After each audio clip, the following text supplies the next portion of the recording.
అంతర్జాతీయ వేడుకకు తెలంగాణ వేదిక కాబోతోంది. ఈ నెల 8-9 తేదీల్లో 2 రోజుల పాటు తెలంగాణ రైజింగ్ గ్లోబల్ సమ్మిట్ కార్యక్రమం ఘనంగా నిర్వహించేందుకు ప్రభుత్వం సన్నాహాలు చేస్తోంది. గ్లోబల్ సమ్మిట్ ను ప్రతిష్టాత్మకంగా తీసుకున్న రాష్ట్ర ప్రభుత్వం ప్రతి అంశంపై దృష్టి సారించింది.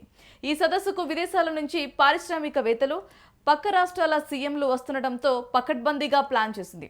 ఇక ఇదే అంశంపై మరింత సమాచారం మా స్పెషల్ కరెస్పాండెంట్ రాజశేఖరాచారి అందిస్తారు. ఓ టు యు. అంగరంగ వైభవంగా అంతర్జాతీయ సదస్సు 2 రోజుల పాటు తెలంగాణ రైజింగ్ గ్లోబల్ సదస్సు. ఇక అనేక విదేశాల నుంచి రానున్న ప్రముఖులు. మొత్తంగా చూసుకుంటే తెలంగాణ రైజింగ్ అవుతుంది. తెలంగాణ అభివృద్ధి చెందుతున్న రాష్ట్రంగా చాటి చెప్పేటందుకు ప్రపంచానికి ఒక మెసేజ్ ఇచ్చే నేపథ్యంలో పారిశ్రామిక వాడలు అంటే ఐటీ సంబంధించినటువంటి కంపెనీల ఇన్వెస్ట్మెంట్ కోసం తెలంగాణ ప్రభుత్వం భారీగా ఏర్పాట్లు చేస్తుంది. దీనిలో భాగంగానే మనము ఈ నెల 8-9 జరగబోయేటటువంటి రైజింగ్ తెలంగాణ గ్లోబల్ సమ్మిట్ కార్యక్రమానికి సంబంధించినటువంటి ప్రోగ్రాంలో మనం ఉన్నాము. ఆ ప్రోగ్రాంకు సంబంధించినటువంటి పూర్తి ఏర్పాట్లు ప్రభుత్వం చాలా చురుకుగా కొనసాగిస్తుంది. ఈ నేపథ్యంలో కూడా ఎల్లుండి జరగబోయే 8-9కి జరగబోయే ఏర్పాట్లకు ప్రభుత్వ యంత్రాంగం చాలా పకడ్బందీగా ఫాస్ట్గా కార్యక్రమాలను చేస్తుంది. ఇందుకోసం కూడా 27 ప్రత్యేక సెషన్లు వివిధ రంగాలపై చర్చలు జరిగే అవకాశం ఉంది ఈ వేదికగా.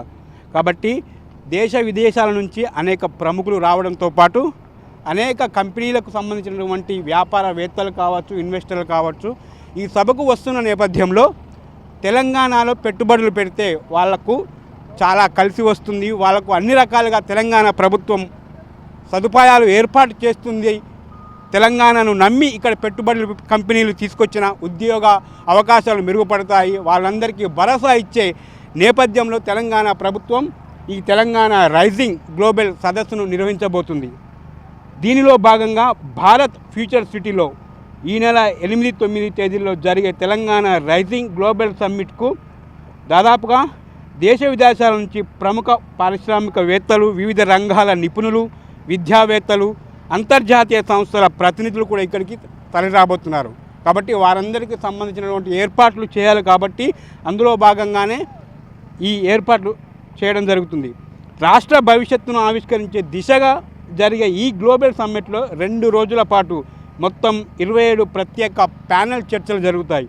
అంటే 27 సంస్థలకు సంబంధించినటువంటి ప్రత్యేకమైనటువంటి కంపెనీలు ఇన్వెస్ట్మెంట్ చేసేటువంటి వివిధ అంతర్జాతీయంగా చెందినటువంటి ప్రముఖ కంపెనీలు ఇక్కడికి రాబోతున్నాయి. కాబట్టి 27 రకాల కంపెనీలకు సంబంధించినటువంటి చర్చలు కూడా ఈ సమ్మిట్లో జరగబోతున్నాయి. కాబట్టి వారికి తగినంత రీతిలో తెలంగాణ గర్వించే విధంగా వారికి ఏర్పాట్లు చేసే ఉద్దేశంతో ఈ ఏర్పాట్లు జరుగుతున్నాయి. కాబట్టి ఈ సభ ముఖ్య ఉద్దేశం కూడా ఏంటంటే ఎనర్జీ, గ్రీన్ మొబిలిటీ, ఐటీ, సెమీకండక్టర్లు, health, education, tourism, urban infrastructure, వ్యవసాయం, పరిశ్రమలు, మహిళా వ్యాపారవేత్తలకు ప్రోత్సాహం కలిగించే విధంగా, అలాగే గిగ్ ఎకనామిక్ అంటే జొమాటో ఇలాంటి సంబంధించినటువంటి వాళ్ళు ఉంటారు, ర్యాపిడో, ఇలాంటి వారి కోసం కూడా ఈ సమ్మిట్ చాలా ఉపయోగపడుతుంది. వాళ్ళకు సంబంధించినటువంటి ఉద్యోగ అవకాశాలు కావచ్చు, వాళ్ళకు కావాల్సినటువంటి జీవిత భద్రత కావచ్చు, వీటన్నిటిపై కూడా చర్చించే అవకాశం ఉంది.